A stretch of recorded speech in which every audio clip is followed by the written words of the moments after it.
누가복음 2장 11절 말씀 보니까 이렇게 써 있습니다. 오늘 다윗의 동네에 너희를 위하여 구주가 나셨으니 곧 그리스도 주시니라. 너희를 위하여, 우리 위하여, 나를 위하여 구주가 나셨다. 예수님을 믿고 구원받는 자는 진심으로 기뻐하고 예수님과 하나님께 감사하는 여러분 되시길 주님의 이름으로 축원합니다. 나를 위해서. 목자들은 너를 위해서, 너희들이 위해서 구주가 나셨다 그러니까 얼마나 기뻤는지 달려갔어요. 나와 관계 있는 나를 위해 태어나셨다. 사랑하는 형제 자매님, 나를 위해 태어나셨다라는 실감이 있습니까, 여러분? 크리스마스는 예수님이 탄생하셨다. 그거는 지식적으로 알고 있죠. 마음으로, 믿음으로 실감이 있게 보내야 됩니다. 나를 위해서. 오늘 밤에 별 보면서 고백하세요. 나를 위해서 예수님 오셔서 감사합니다. 얼마나 감동적인지. 그런 시간이 필요합니다. 그러나 예수님의 탄생의 내용 보니까, 오늘 말씀 내용 보니까 한란만장이었습니다. 그 내용을 보겠습니다. 2장 1절 말씀 보니까 그때에 가이사 아구스토가 연을 내려 전하러 다 호적하라 하였으니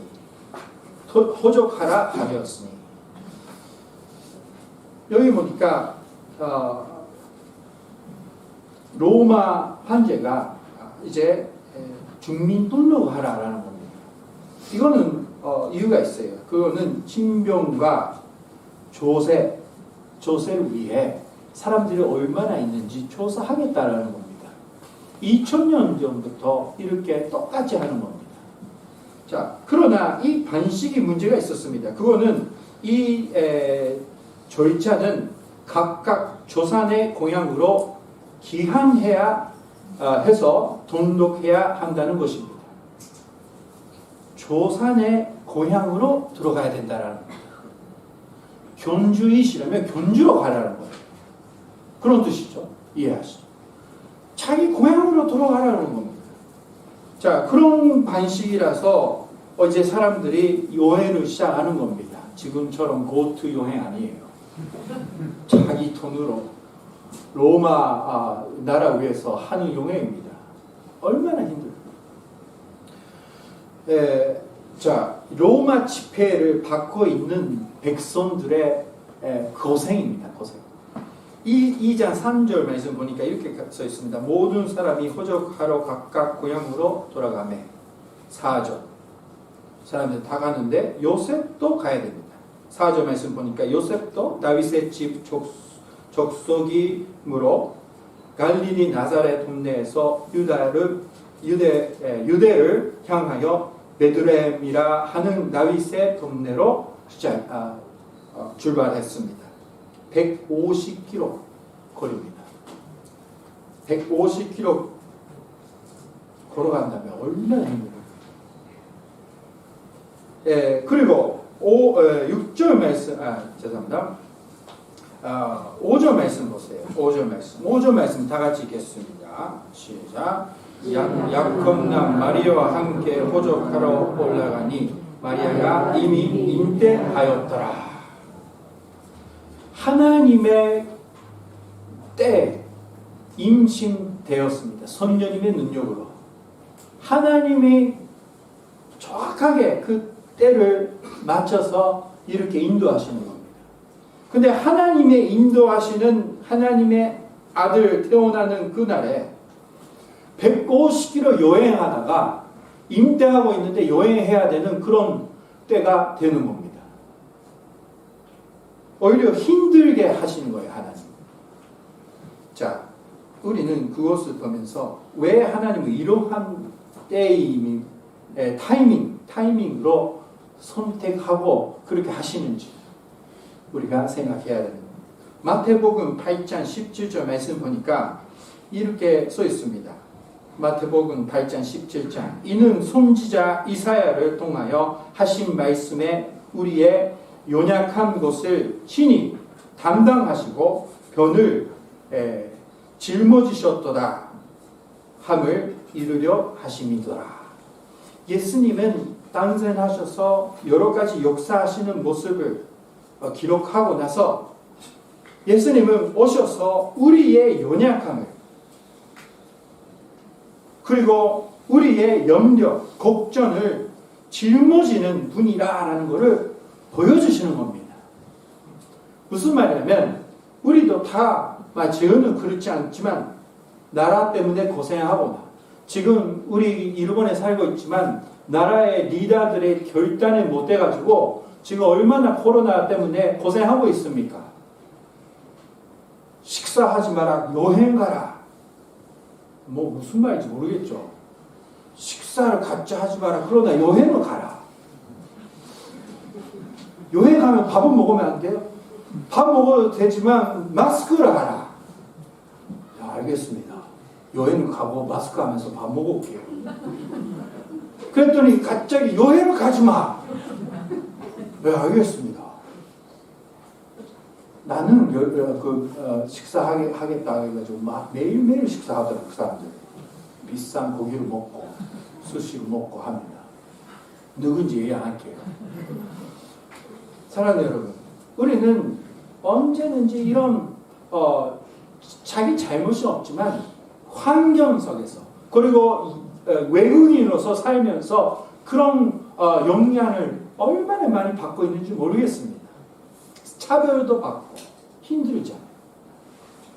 예수님은 이렇게 태어나시는 거, 그 모습, 여행하면서 얼마나 예수님 그 배 안에 있는 예수님은 힘들까요? 그거를 다 통해서 모든 걱정, 연려, 자기 잘못이 없는데 나라 때문에, 리더 때문에, 사람들 때문에 받는 그런 힘든 상황을 다 해결해 주시고 위로를 해줄 수 있는 분이라는 것을 여기서 보여주시는 겁니다. 사랑하는 여러분, 병 걸리면 똑같은 병 걸리는 사람들이 같이 입원하면 얼마나 힘이 됩니까? 나는 어떻게 될까 했는데 옆에 수술 받고 나서 누워 계시는 분이 걱정하지 마. 잘 될 거야. 나는 잘 됐어. 그러니까 얼마나 힘이 됩니까? 똑같은 경우에 알고 있는 사람들이 역시 힘이 됩니다. 예수님은 노력 다해서 그런 사람이 되고자 하나님은 이런 때에 태어날 수 있게 해주시는 겁니다. 우리들의 모든 걱정을 짊어지는 분이라. 자, 이 부분을 또 보겠습니다. 6절 7절 말씀. 6절 7절 말씀 보니까 이렇게 써 있습니다. 6절 거기 있을 때에 해살할 날이 차서 7절 말씀 다 같이 읽겠습니다. 7절 시작. 저 아들을 낳아 감포로 사서 그유에 누웠으니 이는 요한에 있을 것이 없음이로다. 자, 여기서 우리가 마지막 부분만 먼저 보겠습니다. 요한에 있을 것이 없었다라는 놀라운 일. 하나님의 아들 태어나는데 하나님은 있을 것이 없는 타이밍으로 도착하게 만들었습니다. 자, 우리는 그거를 보면서 우리는 알 수가 있게 됩니다. 그거는 예수님은 있을 수 없는 사람을 그 염려를 힘든 것을 다 짊어지는 사람이다라는 것을 보여주기 위해서 이런 고생을 하는 겁니다. 여기 보니까 7절 말씀 보니까 감보로 사서 그유에 누웠으니라고 써 있습니다. 그유가 있는 것은 가축 있는 것입니다. 가축 있는 것은 보니까 그냥 나무로 만든 집 같은 것이 아니라 힐형식 동굴로 얘기한다고 합니다. 동굴. 그러니까 자연적으로 있는 것입니다. 거기를 이용해서 가축들이 거기에 넣었다라는 기록이 있습니다. 그러니까 나무로 되어 있는 집이 아니라 가축 있는 집이 아니라 동굴 안에서 마리아는 애를 낳는 겁니다. 보통 토생 아닐 겁니다. 혼자 요셉을 도와주는지 그거는 모르겠지만 그러나 혼자 애를 낳고 있는 겁니다. 있을 것이 없어서 누워 있을 데가 없어서 그러니까 여기 보니까 구유에 누웠으니라고 써 있습니다. 예수님은 얼마나 있을 데가 없습니까? 하나도 없다라는 말이에요. 이것은 우리에게 주신 메시지입니다. 그 이유가 있습니다. 그거는 있을 것이 없는 사람들의 연약함, 염려, 걱정을 짊어지심을 나타내기 위해 하나님을 이렇게 인도하시는 겁니다. 사랑하는 여러분, 우리가 어떤 연약함을 가지고 있더라도 아주 약한 입장에 있는 사람이다. 외국인으로서 일본 살고 있어서 힘이 없다고 생각할지라도 예수님을 만나서 예수님은 우리에게 있을 것이 만들어주십니다. 일본 안에서 중심 안에 충분하게. 그래서 우리는 편안하게 일본 땅에서 살고 있는 거 아닙니까? 그리고 이 요코하마에 있는 한국 사람들이 예배할 수 있도록 이 예배단을 지켜주셨습니다. 93년 동안 일제시대부터. 놀라운 일이잖아요. 일제시대에 한국 교회가 있었다라는 거예요. 이거는 다 예수님의 우리가 가지고 있는 연약함을 다 위로해 주시고 짊어지심을 보여주시는 알 수 있는 것입니다. 자, 마지막으로 7절 말씀 안에 감모로 사서라고 써 있습니다. 무덤으로서 이염도했던 동굴 안에 보관되어 있는 시체를 사기 위한 청이라고 생각할 수가 있습니다. 왜 그러면 2장 12절 말씀을 통해서 이것이 너희에게 표적이라 라고 목자들에게 선천사는 얘기했습니다. 무슨 표적이라면 감보에 사서 구유에 누워있는 아기, 구유에 누워있는 아기도 표적이지만 감보에 사 있는 것, 그거는 시체를 사기 위한 감보, 천이라고 알 수가 있습니다. 무슨 말이에요? 예수님은 죽기 위해서 태어나셨다라는 뜻입니다. 이미 죽는 사람이 어서 입었다는 거예요. 얼마나 그 힘이 있는 메시지입니까? 그리고 구유에 누웠다. 구유라는 거는 말들이 먹는 것이 노는 거잖아요. 그러니까 바쳤다라는 뜻이 있습니다. 우리 위해 희생해서 바쳤다라는 거. 그러니까 죽고 우리 위해서 희생되는 분이라고 여기서 보여주시는 겁니다. 자, 우리들의 죄를 짊어지고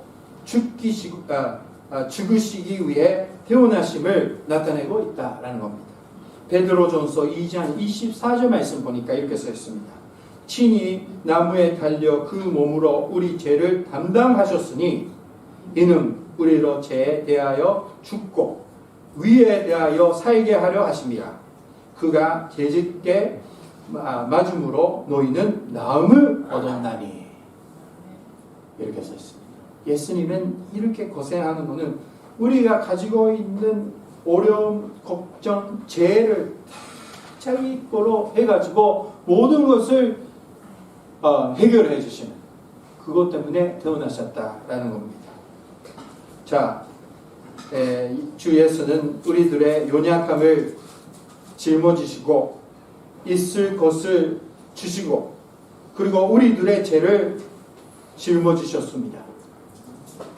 이 주 예수를 구세주로 영접하고 예수님과 함께 살고 일본 땅에서 당당히 있을 것이 주시고 하나님 영광이 나타나고 살아가시는 여러분 되시길 주님의 이름으로 축원합니다. 기도하시겠습니다. 오늘 기도하시겠습니다.